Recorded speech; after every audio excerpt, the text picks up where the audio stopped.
Bonjour à tous, alors aujourd'hui je vous présente la pyramide des besoins humains de Caroline Solé. Donc ça raconte l'histoire de Christopher qui a 15 ans, qui a fugué de chez lui parce que son père le battait. Et aujourd'hui il vit dans la rue sur un carton à Londres. Et un jour, un peu par hasard, il décide de s'inscrire à un jeu de télé-réalité qui s'appelle la pyramide des besoins humains. Alors je vais vous lire la règle de ce jeu.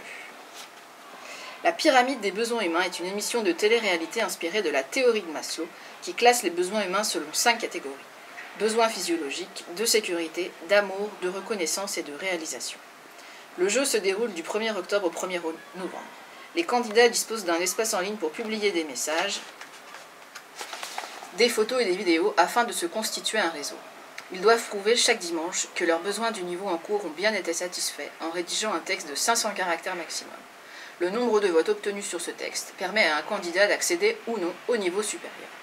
Les résultats sont révélés en direct lors d'une émission de télévisée hebdomadaire. Donc moi ce qui m'a plu dans ce roman, c'est que la psychologie du personnage est vraiment très travaillée. On est plongé au cœur de ses émotions, de ses sentiments, de ses réflexions.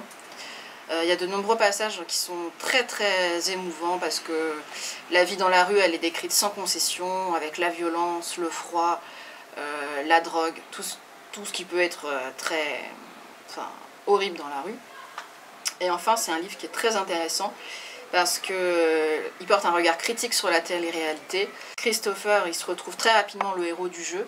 Il a des milliers d'amis virtuels et pourtant il est toujours aussi seul dans la rue et sa vie est toujours aussi rude. Donc voilà, il faut se méfier des réseaux sociaux qui peuvent faire croire qu'on a de nombreux amis alors qu'en fait on est seul derrière son écran. C'est un peu le message de ce livre. Voilà, donc c'est vraiment mon coup de cœur de la sélection, donc n'hésitez pas à voter pour lui.